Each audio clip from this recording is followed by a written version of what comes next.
Now, welcome to episode 8 of my ongoing series of Indie or Outie, where I take a look at a small indie title and see if it gets to stay in the Switch or gets booted outie. Now, I'm going to turn on the sound on this a small bit because I can see the levels of this one seems quite loud. That should keep it down below my voice, hopefully. But yeah, I'm not doing really like a long form review on these. It's just a case of a look at a small indie game, a quick couple of minutes playtest of it, and kind of see what you might expect from the game in the first minute or so, just if you download it. And today I'm looking at a game called Night Terrors, which has rather unusual graphics, we shall say. Look very NES-esque. Yeah, this was quite cheap. There's a lot of games on sale actually on the European eShop at the moment. That is center of June 2020, depending on when this video is being watched. Shouldn't date these. Press L. Oh.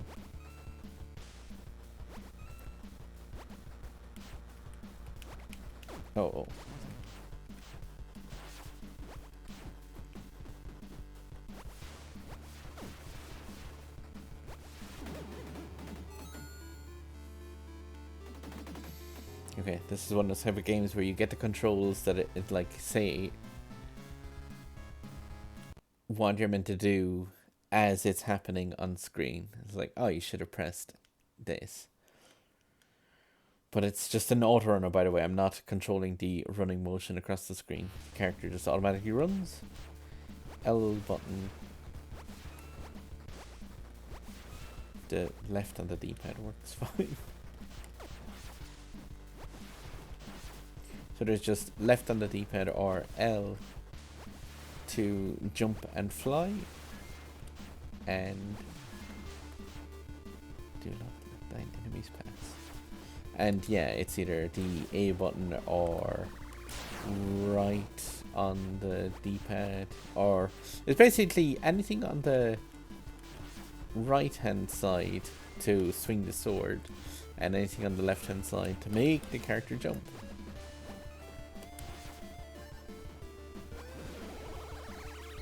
And you can jump repeatedly. Oh, right, and the gauge up at the top right hand side is missed. So I'm guessing if you miss 3 enemies, you either lose health or die. I died the first time by being hit 3 times. So I would imagine it's probably a case of if you get hit, or if you let 3 enemies touch the back of the screen.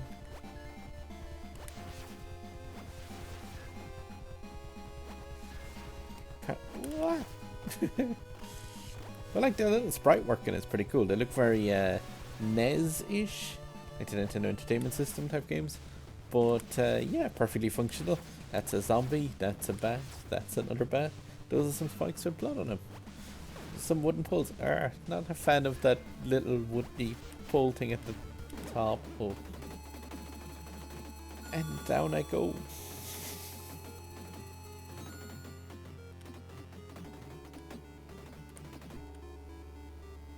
But yeah, it's not the worst little runner. It says I unlocked an item. New power up. Level 6. I didn't actually notice levels.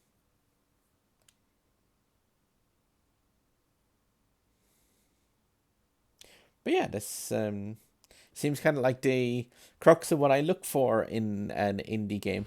I'm pretty sure the file size for this is around 100 megs or so. I know it downloaded incredibly quickly, so I'll double check that and stick it in the description down below. But yeah, I mean, it's a arcadey type game which has 2 buttons and an entire gameplay loop based on just the 2 buttons, it seems. You jump, you slash. Okay, so the progress bar at the top goes up whenever you slash something. It's not based on how far you run.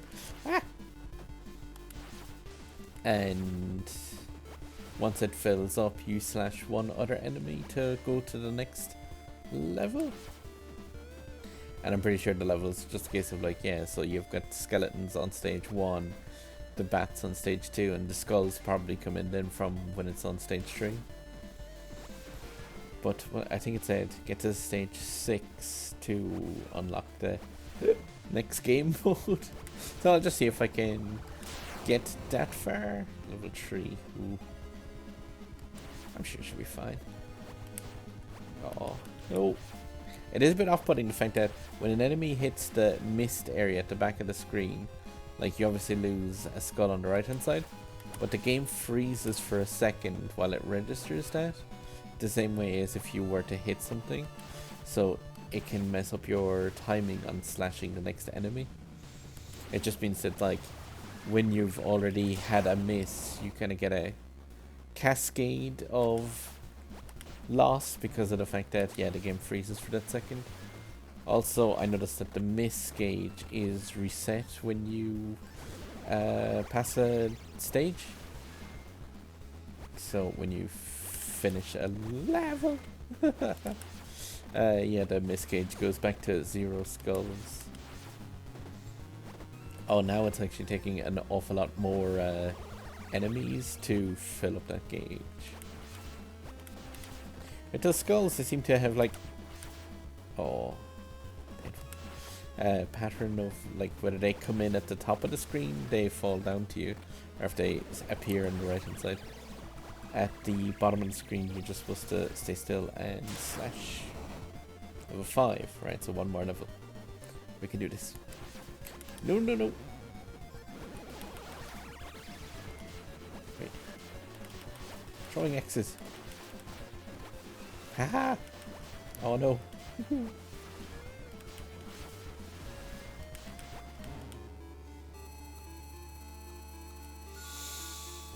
There was a UFO there. That wasn't level. Oh wow, I didn't actually realize those bats have gigantic eyes. Let's see if I go back to quit just to see what the item was. A boomerang. Okay, one more blast to this, which definitely tells me that this is a game where I would find it could be compelling enough to leave on the Switch, considering that there is extra stuff to unlock and, yeah, more game modes from the looks of it as well. I just have to get used to, like I said, that when you lose a bit of health, well, it's more so what's throwing me is when you miss an enemy hitting the back of the screen, just that pause in the gameplay for a second or so really kind of upsets the timing with slashing at the next one. But yeah, well, that first level passes incredibly quickly. It seems to be completely randomly generated as well as to the layout of what's coming into you, so it is just a case of as the difficulty increases, you obviously get a bigger variety of hazards to deal with, but you could get the perfect super lucky run of this where everything is just a zombie walking towards you. Or 3 bats in a row. Boomerang! Or the stick of retrieval? Okay. Wow. Oh, when you get hit, you lose items. I lost my boomerang getting hit by that skull.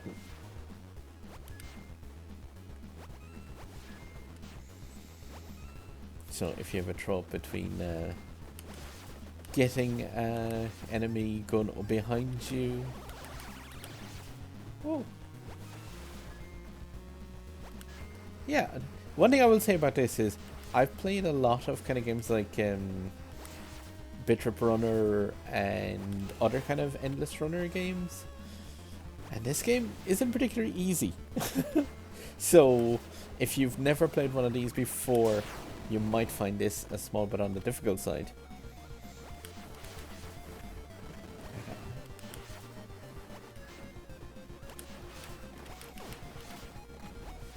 Okay, we've lost some health. But I'm almost to stage 6. The hearts approaching as well seems to be just a completely random thing, but it only happens when you're missing health. So hopefully I get a piece of health. Although I seem to be doing alright. But yeah, that pause when you hit something is quite unusual. Alright, there we go, level 6. So I'll finish up this one and see what the other mode unlocked is.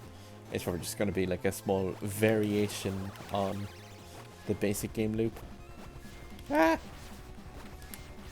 I can't imagine they programmed too many different game engines. Okay, so we have a miss on a UFO. They're kind of weird because they just shuffle around. Oh, wait, you... Oh, when you get... Oh, no. Okay, so when you get weapons, you can actually get 2 at the same time. So I had the boomerang and the throwing axe there. Still didn't help me to stop either of those 2 enemies. Okay, so I'll pop back to my menu, take one look at that other... Whoa!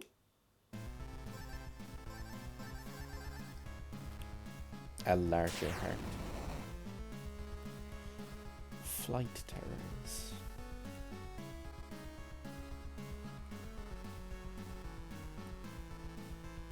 I did actually, I think, click retry game and not the main menu.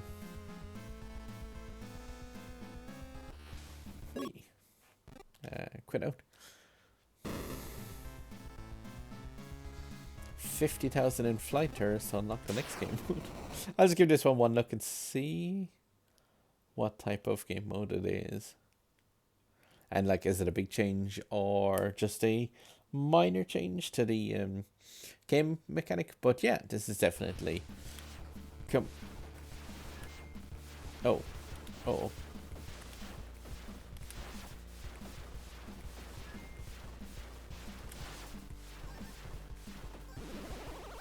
Okay, so there is no ground. That makes sense, I guess. So you just have to time the tapping of the left or whichever button you're using for flight.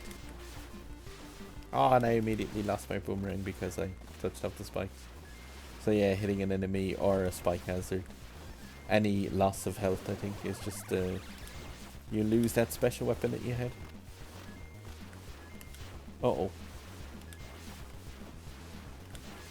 The weird thing is on this mode, there doesn't seem to be a punishment for the enemies going behind you, because I guess it's kind of a bit more difficult to drop down to get some of them. Whoa!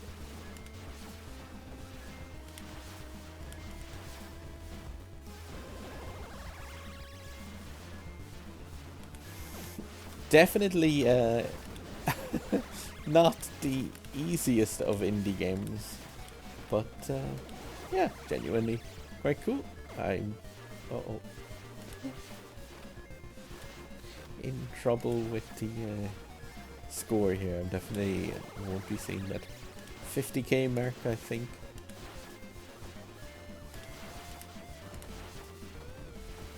Yeah, like I say, just as a little small title for some offline play if you're waiting for a bus or something where you just want to play a game that doesn't have Witcher 3 or Skyrim type stories and you just want to... Oh! Ghosts! Oh! This game... Score... Ah, so in this version, in this game mode, might have been the other one as well actually, the like longer the chain of enemies that you kill, the score increases like exponentially. This has gotten incredibly hard. But I have my 50k, so I can see the next reward. Not gonna play the next reward because this is already far longer than I would want to make most of these videos. But yeah, seems to have quite a few little upgrades. Come on, let the next... An angry face. endless night. Oh, so I'm guessing it's just a single stage that never like levels up, so you would never have the reset on the how many you missed counter. I imagine this game could also have a reverse mode where you were running the opposite direction on the screen as opposed to left to right. But I'm just gonna hit one or two enemies and just see, because yeah, it's that immediately. It's the fact that it is just a single, one level.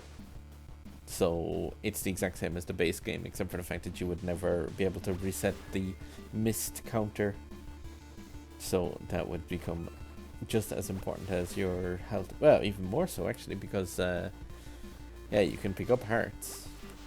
There hasn't been any pickup for getting the skulls to go back down. But yeah, I'm gonna stop it at that.